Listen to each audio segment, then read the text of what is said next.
jenengan ini termasuk ikut mazhab yang bad news, good news, atau peace journalism? Fardu ain untuk menerapkan Good news. good news is good news. Berarti Mas Angga kira-kira sudah bisa meraba. Ini ada dump truck yang gandeng tangan. Kotak kosong harus dicoblos. Ya. Betul. Bukan Mulyono ya? Ya itu kayaknya sudah banyak dijawab itu oleh oposan-oposan di negeri ini. Kita sedang mengalami krisis kepemimpinan, ketokohan yang bisa diajukan. Agak bahaya ini. Agak bahaya ini. Jadi artinya betul-betul krisis tokoh, atau ini persoalannya ketakutan menghadapi oligarki. Invisible hand, Ya, tangan-tangan yang tak terlihat. Nah disitulah oligarki selama ini bekerja. jangan-jangan mereka berpikir Dr. Alif itu siapa di baliknya. Itu yang mereka lihat.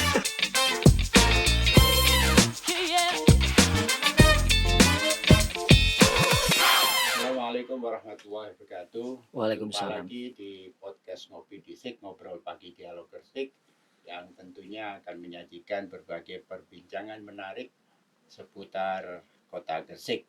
Dan hari-hari ini tentu banyak sekali perkembangan politik yang mesti dicermati oleh masyarakat, dan menjadi menarik ketika saya hadirkan malam ini.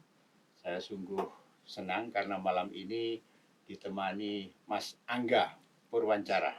Terima kasih. Mas Angga seorang jurnalis televisi dari TV 9 yang tentunya para jurnalis punya pengamatan yang beda dengan masyarakat umum dan punya banyak pengalaman di bidang pemerintahan, yang nantinya kita harapkan perbincangan ini jauh akan lebih enjoy dengan berbagai hal, baik itu persoalan politik dan hal-hal yang lain. Baik, saya sapa saja. Assalamualaikum Mas Angga. Waalaikumsalam Pak Saiku. Kabar baik Mas? Alhamdulillah sehat Alhamdulillah. walafiat. Semoga kita sehat semua di Amin. sini. Terima kasih juga Ya, untuk undangannya, ini sangat spesial. sangat untuk spesial saya ini, ya. Saya juga melihat Mas Angga ini termasuk masyarakat yang spesial yang sudah menjadi kewajiban saya harus diundang ini. Iya, Kalau iya. tidak diundang bisa kualat saya. Iya, iya. Baik, pemirsa sekalian, Mas Angga sebagai jurnalis tentu kita perlu tahu, jenengan ini termasuk ikut mazhab yang bad news, good news, atau peace journalism. Ya, terima kasih Pak Saiku yang juga teman akrab saya ini dari dulu. Jadi memang dulu itu kan santer sekali bahwa berita yang jelek itu berita bagus. Ya. Bad news is Good good news news. gitu kan. Tetapi seiring perkembangan zaman, kemudian melihat manfaatnya yang ternyata kecil, bahkan tidak ada. Akhirnya paradigma jurnalisme itu harus diganti menjadi good news is good news gitu. Nah itu juga yang diterapkan oleh media saya TV 9 yang sejak awal itu sudah mendoktrin harus good news gitu. Karena ternyata kemaslahatan itu amat penting. Nah ini tidak lepas dari sabdanya Rasulullah kan, khairunas anfa'uhum linnas gitu, bahwa sebagus-bagusnya kita ini makhluk Allah, manusia ini, pokoknya dia yang bermanfaat itu bagus, apapun latar belakangnya, profesinya, pekerjaannya dan sebagainya. Nah itu sangat relate gitu kan kalau kemudian diterapkan juga di dunia jurnalisme gitu. Nah Jadi kebetulan juga di TV 9 slogannya atau tagline-nya kan santun menyejukkan. Ya, Itu sehingga fardu ain untuk menerapkan good news is good news. Ya, berarti sekarang mazhab bad news is good news nggak kepake lagi. Itu tidak hanya saya atau media saya ya Pak Saiku ya. Saya melihat mulai ada pembenahan dari beberapa insan pers, dari perusahaan-perusahaan media memang sudah mulai hijrah. Pergeseran kesadaran. Betul, pergeseran kesadaran. Mereka mulai hijrah ke arah sana, dan saya melihatnya bukan baru kemarin gitu, bukan. Ya. Mungkin sebelum COVID 2018 itu saya baca beberapa opini dari kolumnis-kolumnis itu, para penulis tersohor di Indonesia itu mulai mewacanakan ke sana, dan itu diikuti hampir beberapa media mainstream, yang kemudian di luar mainstream pun juga mulai mengikutiku, meskipun masih ada, Ya. meskipun masih ada. Jadi yang ini sekarang. bukan karena adanya kekerasan terhadap jurnalisme. Yang beberapa waktu ini yang saya dengar Mas Angga juga cukup vokal untuk menyuarakan penghapusan kekerasan terhadap jurnalisme. Kayaknya nggak ada, tidak ada Murni kesadaran. korelasinya dengan itu, karena murni kesadaran. Karena gini faktanya, Pak Saiku, ketika perusahaan-perusahaan media mulai berlomba-lomba untuk menerapkan prinsip itu tadi ya, good news is good news, toh represivitas terhadap jurnalisme kadang-kadang masih kita temukan. Ya. Meskipun tidak secara fisik, Ya. tapi secara verbal itu juga masih kita temukan kan gitu. Bahkan secara legalisme atau melalui undang-undangnya, konstitusinya itu ada kan gitu. Ya contohnya yang kemarin kita melakukan aksi aksi unjuk rasa itu kan, menolak RUU penyiaran itu kan. Itu jadi saya kira memang karena ada pergeseran kesadaran menuju kemaslahatan itu. Oke, baik. Tentu menarik berbincang tentang jurnalisme yang akhir-akhir ini banyak disorot terkait dengan kekerasan. Tapi apa yang disampaikan Mas Angga cukup beralasan bahwa bukan karena kekerasan itu kemudian jurnalisme bergeser menjadi good news is good news, tapi karena kesadaran bahwa kita jurnalisme harus punya kebermanfaat pada masyarakat. Betul. Baik. Pemirsa, Mas Angga ini agak yang saya agak nyelewar kata orang Gresik, bahwa Mas Angga sekarang menduduki jabatan sekretaris Lajna Falakia PCNU Gresik. Ya. Lembaga Falakia PCNU Gresik. Apa yang menarik sebetulnya nonton bintang itu? Kan ya gitu-gitu saja. Iya. Ya ini memang pertanyaan yang sering dialamatkan ke saya ini, Pak Saiku ya. Saya gini, saya begitu awal di Gresik itu, tugas di Gresik 2011 itu, saya sudah langsung ngepost, maksudnya mulai aktif untuk melakukan peliputan di Condrodipo. Nah, Bukit Condrodipo itu memang tempat observasinya Lembaga Falakia PCNU Gresik. Dan setiap bulan mereka melakukan pengamatan-pengamatan kan di bulan-bulan Khomaria itu, atau akhir bulan kalender pergantian bulan. Ya, kalender Islam Masehi gitu, setiap pergantian bulan. Nah, saya melihat ini ternyata tidak sekedar aktivitas ngintip-ngintip gitu kan, atau hanya mengamati, enggak, tetapi saya melihat pertama gini, ada 3 hal yang melatar belakang itu ya, menjadi faktor. Pertama, saya melihat orang-orangnya, mereka insya Allah mereka itu orang-orang alim, orang-orang soleh yang ada di Lembaga Falakia PCNU Gresik itu, karena rata-rata ya lulusan pesantren, dan juga ada yang menjadi kiai, ustadz, tokoh-tokoh di masyarakat itu kan. Itu yang pertama. Yang kedua, melihat energi ketika berinteraksi dengan beliau-beliaunya itu selalu tertanam hal-hal positif. Saya mulai kenal 2011 ya, sampai sekarang berapa tahun itu? 13 tahun. kurang lebih ya. Belum pernah menemukan hal negatif gitu. Sehingga saya menemukan comfort zone di situ. Ya. Zona yang Kenyamanan. nyaman gitu, kenyamanan di situ. Itu yang kedua. Yang ketiga, ternyata di LFNO atau Lembaga Falakia PCNU Gresik itu semua berbasis keilmuan. Jadi di situ itu matematiknya juga fungsi, Kepake, ya. fisikanya juga fungsi, agamanya juga fungsi, Astronomi apalagi. astronominya juga fungsi gitu. Nah, di sini saya menemukan sebuah tempat yang menuntut saya untuk terus belajar. Ya kebetulan saya juga suka dengan matematika kan gitu, dan tertarik dengan fisika. Cuman ya namanya anak muda waktu itu kan ono ndableke kan, Ya. Pak Saiku ya, ono ndableke kadang males moco dan sebagainya. Tapi memang itu dua mapel yang saya sebenarnya seneng lah gitu. Kadang sampai sekarang masih suka baca-baca dua mapel itu kan, melajari gitu.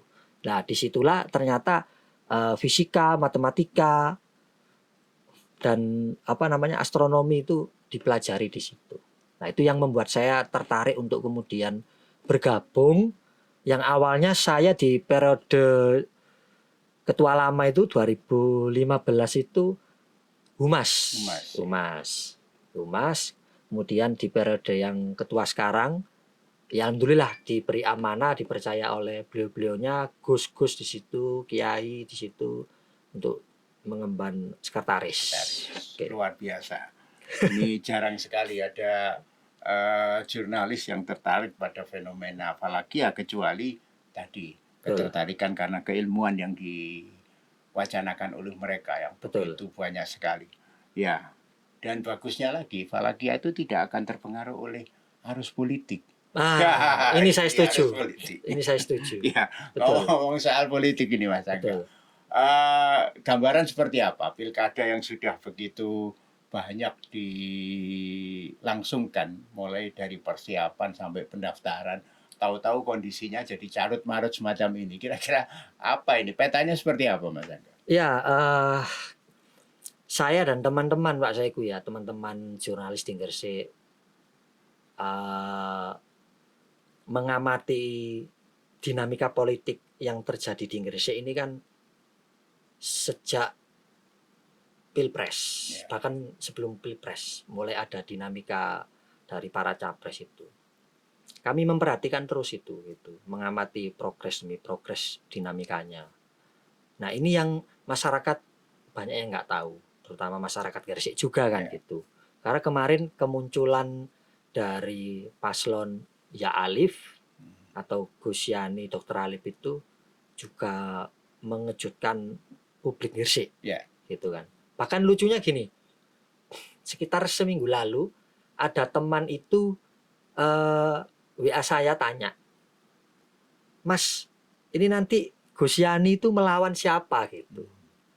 Loh, berarti dia nggak tahu gitu. Nah ini mungkin tugas dari KPU ya. Mohon maaf untuk mensosialisasikan ini secara masif bahwa ini kotak kosong gitu. Karena pendaftaran kan sudah ditutup kan sejak tanggal berapa ya.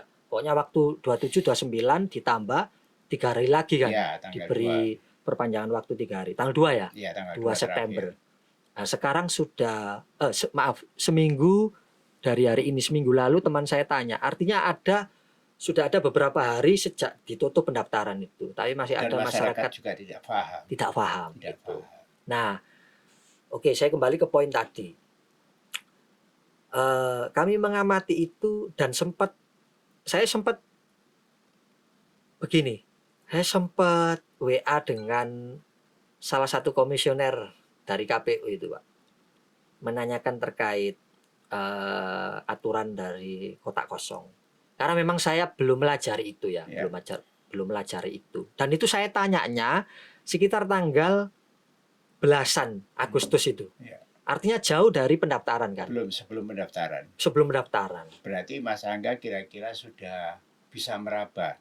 Ini ada dump truck yang gandeng tangan. Betul. Saya insting mengatakan kok arahnya sepertinya ke situ gitu. Makanya komisioner itu ketika tak WA, beliaunya tanya, "Loh, kok tanya gitu Mas, kenapa?" "Kayaknya arahnya ke sana Mbak," gitu. "Saya ingin melajari aturannya ini, undang-undang pilkadanya ini di 2018 itu kan, itu poin pentingnya apa sih gitu." Iya. Yang saya tanyakan saat itu, ketika nanti melawan kotak kosong, itu persentase yang dianggap menang oleh bagi Iya. kotak kosong Iya. itu berapa Berapa sih ya? gitu.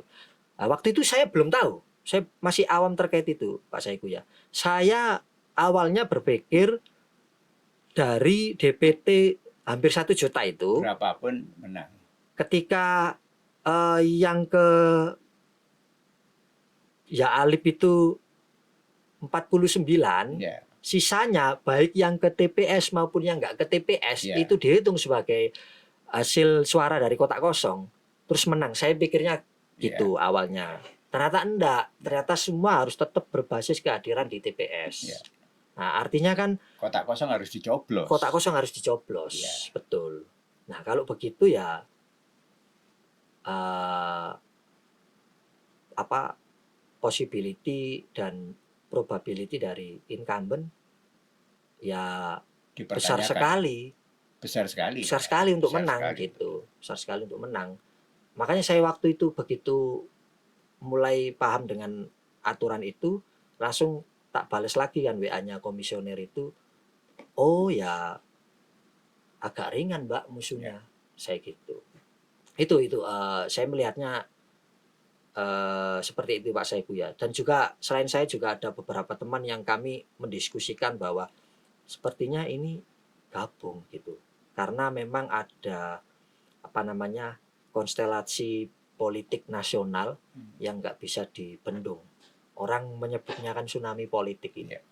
Nah, ini kan kita sama-sama tahu. Mungkin yang kelas apa medium kelas ini, masyarakat kelas menengah ke atas ini yang melek terhadap politik ya, mungkin sudah bisa membaca dinamika itu bahwa ketika Pak Prabowo menginginkan semuanya itu bersatu, berkolaborasi, Iya. gabung ke barisannya, Kimplas. Kimplas Jadi itu kan. Kimplas. Itu wah ini kayaknya oposisinya bisa nihil atau mungkin hanya sekian persen. Nah, itu kami mendeteksi kayaknya ini akan diaplikasikan ke daerah-daerah Gresik juga. sepertinya, termasuk Gresik. Nah, Bukan akhirnya Mulyono ya? Bukan Mulyono. ya itu kayaknya sudah banyak dijawab itu oleh oposan-oposan di negeri ini itu. Ya. Antara apa aktor intelektual politiknya. Jadi ini banyak siapa. pengaruh dari pusat. Keberadaan bahwa ternyata di Jawa Timur saja ada 5 kalau tidak salah yang paslon tunggal. Ya, ada pengaruh dari pusat. Kami melihatnya begitu. Kayak di Jawa Timur ada 5 ya, 5. Bahkan mungkin di Indonesia itu saya kok lupa ini. 34-an. 34-an. Iya. Gitu. Kan kita fokus Gresik misalkan Pak Saiku ya. Kemarin kan muncul calon lain kan, Iya. yang Iya. itu juga Sudah banter termasuk. teman akrabnya Pak Saiku kan Iya. itu. Teman akrabnya Pak Saiku. Dan ternyata nggak jadi. Iya. Dan rekomnya ya kita sama-sama tahu rekomnya ke siapa, ke Ya Alif kan gitu. Nah ini kan ya itu pengaruh dari. Tapi kondisi ini menurut Mas Angga, ini termasuk mencederai demokrasi atau tidak? Artinya bahwa masyarakat ternyata tidak punya pilihan, akhirnya harus berhadapan dengan calon tunggal. Sebenarnya kan dari awal itu, dari awal ini ya, dari awal kita masuk ke fase reformasi itu kan, kalau kita belajar sejarah Pak Saiku ya, kan kita jarang sekali punya pilihan kan memang. Kan kita tidak pernah bisa milih, dipilihkan. Iya, dipilihkan. Dipilih, disediakan untuk dipilih kan gitu. Jadi saya kira konteksnya ke arah sana juga. Kalau toh itu, apakah itu berarti bahwa kita sedang mengalami krisis kepemimpinan, ketokohan yang bisa diajukan? Ya, memang apa ya? Ini agak aneh ini. agak bahaya ini. Agak bahaya ini. Ya intinya begini Pak Saiku. Kalau kita, maaf kalau saya melebar-lebar ya. Pak Saiku, saya misalkan sholat di masjid. Kan kadang kita ini berebut saling tunjuk. Siapa yang Ngimami. fit and proper, Iya, layak iya, gitu iya, kan iya. untuk jadi imam.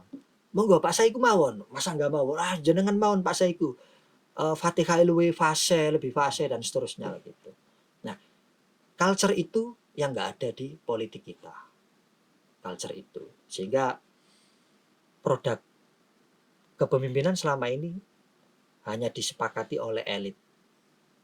Disediakan untuk rakyat dan mau nggak mau rakyat harus memilih figur yang ada atau menu yang ada ibarat makanan. Itu.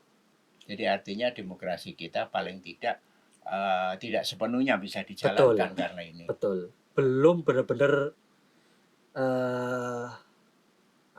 belum benar-benar absolut sebagai demokrasi gitu. Ya, tapi kan hasil pembicaraan dengan Mas Imron, sekretaris DPC PKB kemarin, ya. Itu alasan Mas Haryo tidak bisa berangkat karena tidak ada calon wakil bupati yang confirm sama mereka. Ya.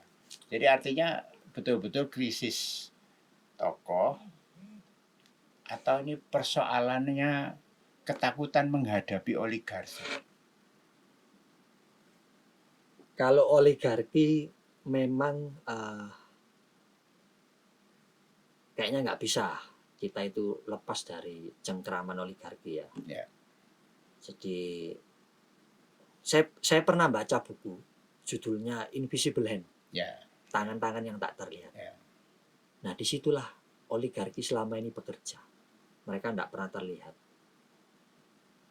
Dan mereka tidak pernah terlihat dan mereka tidak akan pernah berhenti bekerja. Artinya apa? Ini tidak akan pernah berakhir gitu loh. Itu. Terus mereka selalu berhasil. Dalam setiap desain yang mereka bikin. Dalam setiap desainnya. Jadi kalau kita berbicara apakah ini krisis kepemimpinan? Ya, krisis kepemimpinan.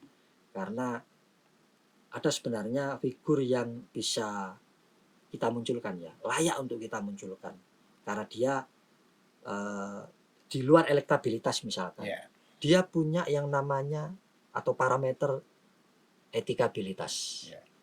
Tidak ada track record negatif selama dia menjabat apapun dari sebelumnya. Bersih. Dia berintegritas. Kemudian dia punya intelektualitas, punya modal intelektualitas. Gitu.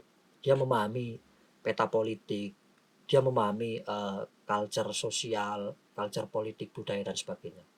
Nah, dua modal ini ketika dia tidak punya modal popularitas ya kan, ini kadang tersingkirkan, tidak masuk dalam pengujian elektabilitas itu tadi kan. Seberapa besar sebetulnya popularitas itu mempengaruhi pilihan? Sangat, efek dominonya luar biasa. Efek dominonya kita bisa lihat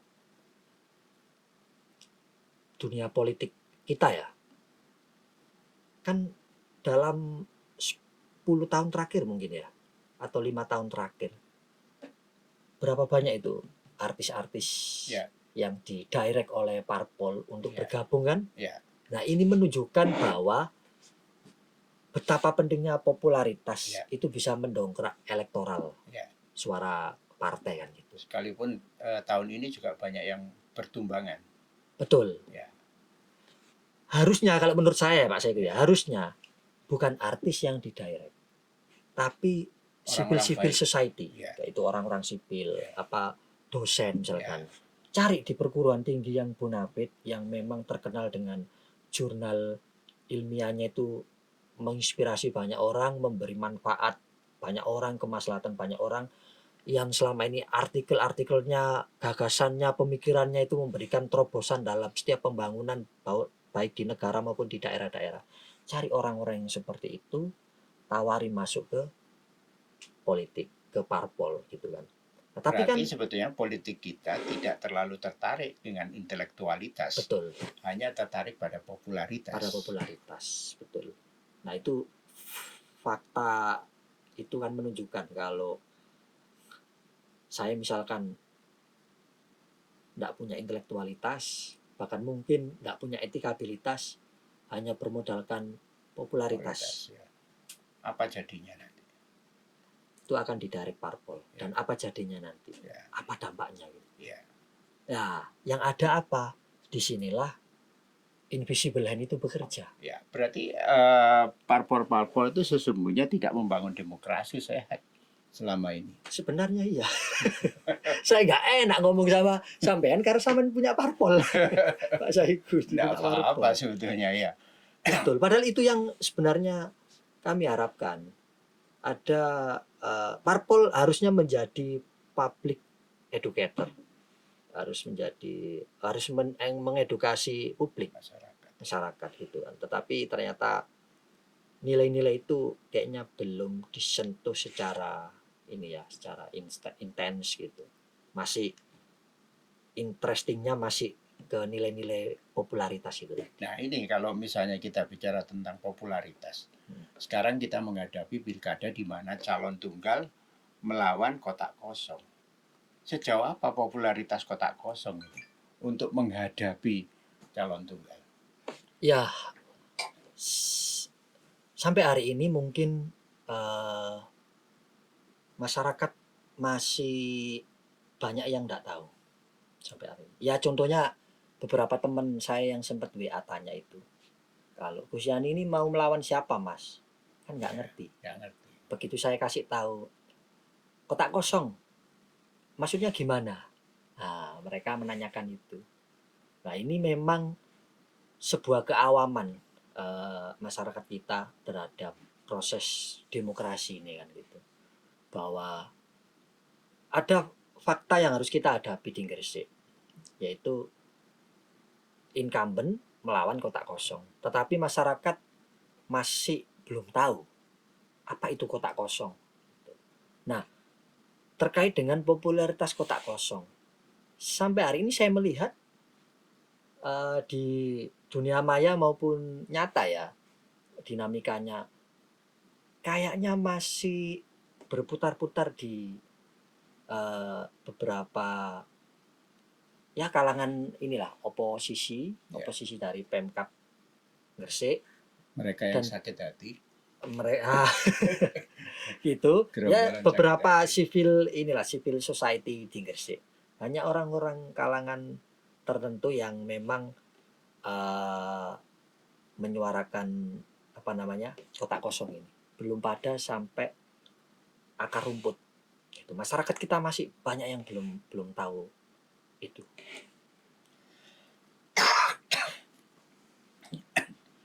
Artinya bahwa kemungkinan masyarakat memilih kotak kosong masih sangat sedikit. Ya. Karena belum dikenalkan. Gini, saya punya analogi, Pak Saiku ya, yang saya kira kok ini apple to apple. Kan masyarakat kita itu knowledge-nya itu kan selalu interest untuk belajar, tertarik untuk belajar setelah kejadian. Ya kan? Kalau Pak Saiku nggak setuju, nggak apa-apa, saya sampaikan. Contohnya gini, saya mempelajari beberapa fenomena ya. Kan kotak kosong ini sebuah fenomena di dalam politik. Nah, artinya masih menjadi sebuah pengetahuan baru bagi masyarakat kita kan. Nah, ada fenomena politik, ada fenomena alam. Saya melihatnya hampir sama ini. Knowledge-nya masyarakat.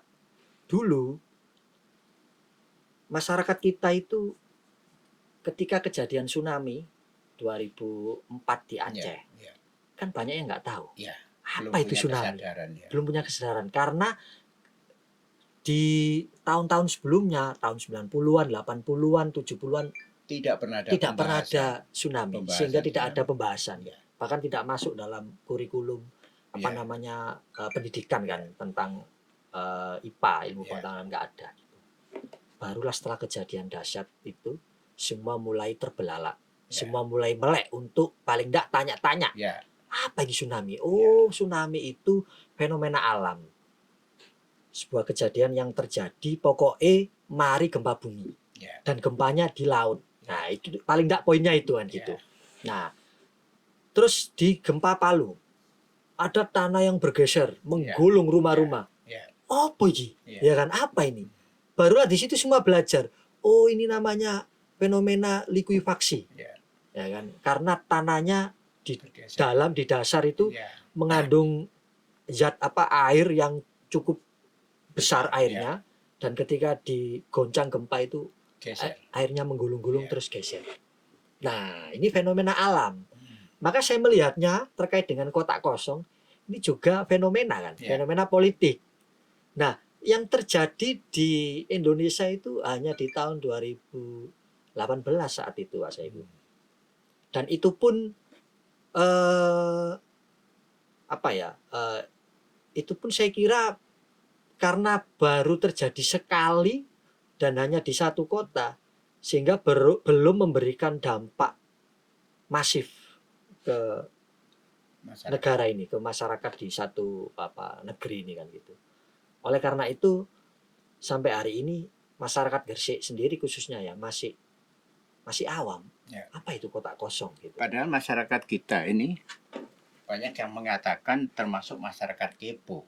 Betul. Ya, masyarakat kepo. Tapi keponya salahnya terlambat. Salahnya terlambat. Selalu terlambat. Selalu terlambat. Bukan sebelum kejadian mempelajari, tapi mempelajari setelah kejadian. Ya. Betul. Jadi kepo kita itu kalau ada kecelakaan kepo gitu kan. Nah, untuk mengatasi persoalan ini, Mas Angga, bahwa ketika kita lihat kemungkinan kotak kosong masih popularitasnya sangat rendah, ya artinya jangan-jangan sebelum coblosan ini kita sudah tahu pemenangnya. Maksud saya jangan sampai seperti itu, bahwa ini harus face to face, betul-betul apple to apple. Sebisa mungkin kotak kosong apple to apple dengan calon tunggal, sehingga kompetisi itu ada, kan begitu? Ya saya kira sudah ada tupoksinya sendiri kan Pak Saiku. Tugas pokok dan fungsinya untuk menginformasikan ke masyarakat bahwa kotak kosong adalah titik sudah ada. Lembaga negara kita kan KPU. Kapan-kapan kalau perlu diundang di sini. Oh, saya setuju itu KPU. Lah selain KPU juga ada dari teman-teman jurnalis, gitu kan. Dan juga ada juga yang masyarakat kita banyak nongkrong di sebuah platform itu kan, medsos, Instagram, Facebook. Nah itu kayak di Gresik juga ada pengelolanya yang followernya puluhan ribu sampai ratusan ribu. Itu juga punya peran untuk menginformasikan itu atau mensosialisasikan itu ke masyarakat. Tapi ini kan tidak wajib semua. Yang fardu ain ya KPU gitu kan. Nah, bagaimana dalam waktu yang terbatas ini KPU mensosialisasikan secara masif di kalangan masyarakat sampai akar rumput terkait dengan kotak kosong itu kan gitu. Saya lihat sih dalam bulan setelah pendaftaran ya, sebelum pendaftaran dan setelah pendaftaran itu KPU sudah sih melakukan tahapan sosialisasi itu ya, melalui kayak kemarin ada jalan sehat dan terus kegiatan lain apa gitu saya lupa itu. Jadi saya kira memang ini banyak masyarakat yang masih belum tahu, dan saya sepertinya pesimis Pak Saiku, pesimis gini, mengacu dari fenomena alam tadi ya, karena sama-sama fenomena. Seberapapun besar kita berupaya untuk mensosialisasikan ini, kayaknya nggak akan bisa menyentuh eh, secara maksimal ke masyarakat kalau tidak terjadi dulu. Ya. Baru nanti dengan sendirinya Baru masyarakat muncul interest, kesadarannya. betul, Baru. tertarik untuk belajar gitu. Ya. Saya kira ini sebuah apa ya, sebuah siklus kayaknya. Ya, sekarang persoalannya adalah ketika ada calon tunggal, kemudian ada kotak kosong, seberapa kemanfaatannya bagi masyarakat kita sebetulnya? Ya, jadi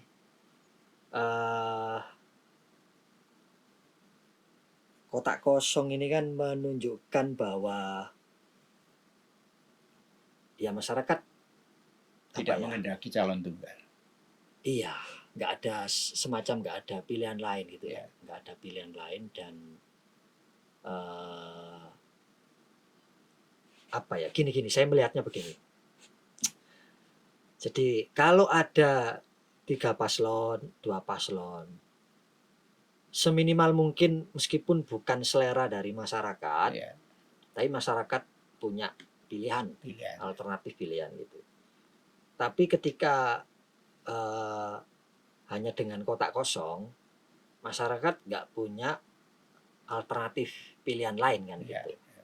Nah, makanya ada sebagian masyarakat juga yang punya dalil ketika ngobrol dengan saya, itu mengatakan kalau sudah terjadi begini, Ya. Mas Angga, mau nggak mau kita harus memilih yang manusia, bukan yang kotak, Ya. kotak kosong, Ya. tapi manusia. Ya maksudnya paslon ya Alip ini. Saya tanya, kenapa bah gitu? Karena seburuk-buruknya pemimpin, lebih buruk tidak ada pemimpinnya. Ya. Nah, kita sama-sama tahu konsekuensi dari undang-undang pilkada kan. Ya. Ketika pilkada Gresik dimenangkan kotak kosong, Ya.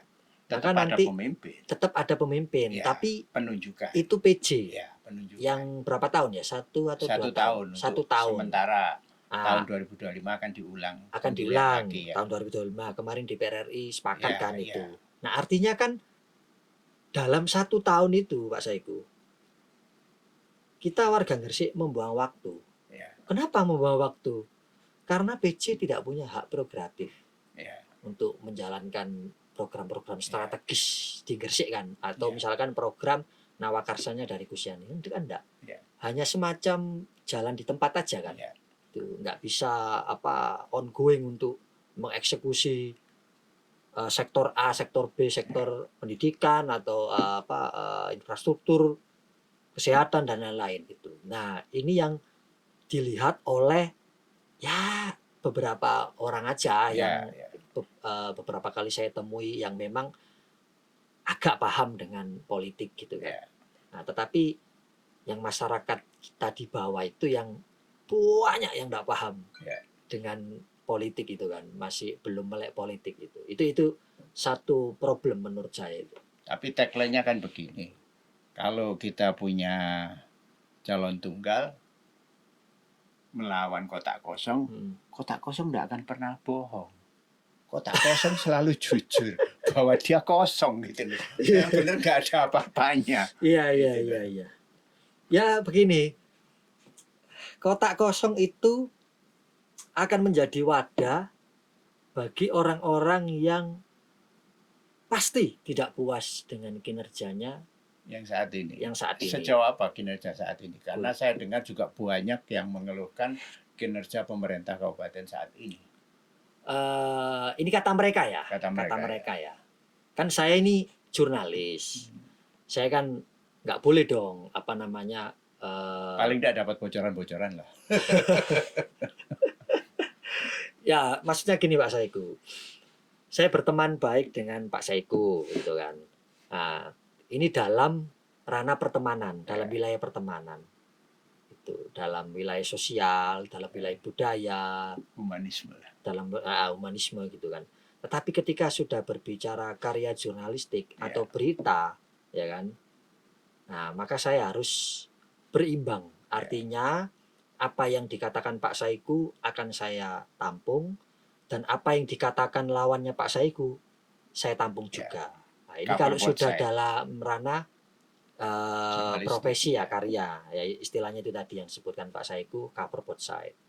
Nah, jadi Ini kalau dari orang-orang yang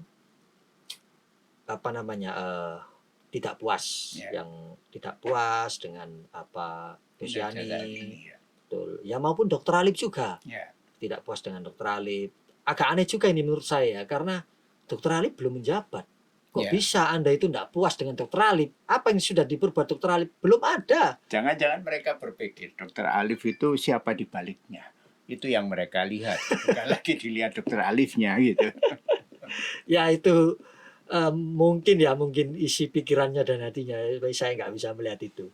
Jadi yang jelas ketidakpuasan dan kecewa dengan Dokter Alif maupun Gus Yani ada. Lah kotak kosong ini yang akan menjadi wadah penampungan bagi mereka. Saya kira itu. Karena yang puas dengan Gus Yani, yang senang dengan Gus Yani, yang tidak kenal Gus Yani tapi merasakan pembangunan Gus Yani, saya kira akan tetap ke Gus Yani bila mana memang dikawal, pemilih-pemilih itu dikawal oleh timnya. Dan yang tidak puas dengan Gus Yani, yang tahu dengan kotak kosong, dia larinya ke sana kan. Ya. Tapi yang tidak puas dengan Gus Yani, tidak kecewa dengan Dokter Alif, tapi nggak tahu kotak kosong. Ya. Jangan-jangan juga golput. Atau tidak ada yang mengarahkan. Nah, atau tidak ada yang mengarahkan Ya. gitu. Makanya kan kenapa saya agak pesimis melihat kotak kosong itu bisa menang di Gresik. Bukan agak ya, saya pesimis bahwa kotak kosong bisa menang di Gresik, saya pesimis. Ya. Justru optimisme saya bukan karena saya membela Gus Yani atau Dokter Alif, enggak. Tapi saya melihat kesadaran masyarakat kita yang belum sampai di sana. Betul. Sehingga saya optimis, wah menang lagi Gus Yani, Dokter Alif menang lagi. Ya. Karena nggak ada pertarungan yang kompetitif ya. di pilkada Gresik nanti kan gitu. Oke, baik. Mas Angga, menarik perbincangan dan masih banyak pertanyaan yang mesti saya lontarkan. Tapi tentu saja kita dibatasi waktu dan saya berharap kapan-kapan bisa ngobrol lagi dengan Mas Angga di sini. Siap. Dan berbagai hal akan kita perbincangkan di sini, termasuk mungkin ada saatnya Falaki harus ditampilkan di sini. Oh siap Pak Saiku, siap. Paling tidak saya berpikir tentang rencana planetarium yang mau ditaruh di Condro Dipo. Iya, siap. Okay. Mudah-mudahan. Baik, terima kasih. Pemirsa sekalian, begitulah tadi perbincangan saya dengan Mas Angga Purwancaka yang malam ini hadir bersama saya untuk berbincang berbagai hal, termasuk bagaimana kesimpulan tadi yang diambil oleh Mas Angga, kotak kosong akan berhadapan dengan paslon tunggal. Mana nanti yang akan menang, kita tunggu saja saatnya dan akan kita ikuti perbincangan berikutnya dari berbagai partai politik, termasuk KPU yang akan kita undang di sini. Terima kasih, sampai jumpa di podcast yang akan datang. Assalamualaikum warahmatullahi wabarakatuh.